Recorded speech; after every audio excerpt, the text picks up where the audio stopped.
জীবন মানে থেমে থাকা নয়, জীবন মানে রেস। আর কালনা থানার এই গ্রামের লোকেদের যাতায়াত নৌকাতে যা পড়ে গেলেই জীবন শেষ। তো গাইস, কেমন আছো সবাই? ভালো তো? আমি কিন্তু কানে শুনে ডিজে মুখে গাই বাউল। আমাকে তোমরা চেনো না, আমি সেই রাহুল। তো গাইস, আজকে আমি তোমাদেরকে দেখাবো আমাদের পূর্ব বর্ধমানে কালনা থানায় এমন একটা গ্রাম রয়েছে যে গ্রামের মানুষরা এখনো অসহায় ভাবে যাতায়াত করে। আর ওই গ্রামে যেতে গেলে কি কি গ্রাম পার করে যেতে হবে সেটা আমি তোমাদেরকে ভিডিওর মাধ্যমে দেখাবো। তো সর্বপ্রথম আমি পার করছি, এখন যেটা দেখাচ্ছি এটা হচ্ছে নাদনঘাট মোড়। এবার নাদনঘাট মোড় থেকে আমি যাব কালনা রোডে, কারণ ওই রোডে গেলেই পেয়ে যাব আমি ওই গ্রামটা। নাদনঘাট মোড় তো পার করে দিলাম। নাদনঘাট মোড়ের পর কি গ্রাম আছে এখন আমি তোমাদেরকে দেখাবো বলেছি। আর আমি এখন ঢুকে পড়েছি একদম সমুদ্রগড়। বলছি সমুদ্রগড়ের বাজারটা এমন কেউ নেই যে নাম শোনেনি। আর কারা কারা একবার হলেও এসেছো অবশ্যই কমেন্ট করে জানাবে। সমুদ্রগড় বাজার পার করে এসে আমি এখন দেখতে পাচ্ছি আমার সামনে রয়েছে একটা ব্রিজ। আর এই ব্রিজটা কারা কারা চেনো দেখো।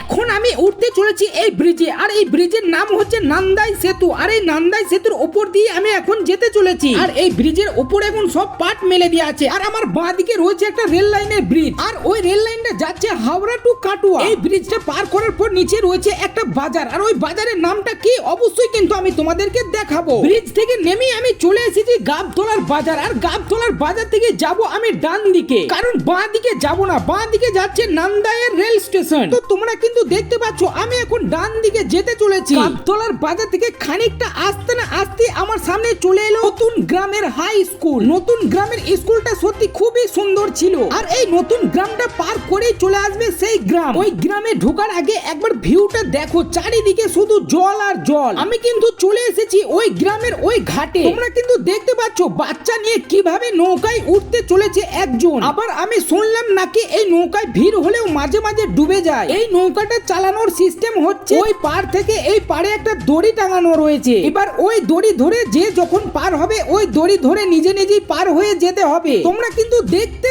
পাচ্ছ এরই মধ্যে কিন্তু একজন দড়িটা টানতে টানতে একদম নৌকাটাকে নিয়ে যেতে চলেছে ওই পাড়ের দিকে। আর ওই পাড়ের গ্রামের নামটা হচ্ছে ঘুঘুডাঙ্গা। তোমরা কিন্তু ওই দূরে একটু নজর দিলে দেখতে পাবে কিছু স্কুলের ছেলে মেয়ে দাঁড়িয়ে রয়েছে, কারণ তারাও অপেক্ষা করছে এই নৌকাটার জন্য। কারণ নৌকাটা এতক্ষণ ছিল এই পাড়ে, লোক হওয়ার কারণে এখন টেনে টেনে নিয়ে যাচ্ছে ওই পাড়ে। আমি ওখানকার একজনকে জিজ্ঞেস করলাম যে তোমাদের অসুবিধা হয় না? আমাকে বললো কোনোদিন যদি আমি রাত 10টায় গাবতলা থেকে বাড়ি আসি আর নৌকাটা যদি ওই পাড়ে থাকে তাহলে আমাকে বাড়িতে ফোন করে আবার বাড়ির লোক ডাকতে হয়, কারণ তারা এসে নৌকাটাকে দড়ি ধরে এই পাড়ে নিয়ে আসবে, তবে আমি আবার যেতে পারবো বাড়ি। তো গাইস, আমি তো তোমাদেরকে সবই বললাম, তো আশা করি তোমরা সবই বুঝতে পেরেছো। তো এখন আমি চাই তোমরা একটু কমেন্টটা ভালো করে যেও, কারণ তোমাদের এক একটা কমেন্ট এক একটা ব্রিজের পিলারও হতে পারে। আর যদি ভিডিওটা তোমার ভালো লাগে অবশ্যই কিন্তু শেয়ার করে ফলো করে আমার পাশে থাকবে। তো চলো কানে শুনে ডিজে মুখে গাই বাউল।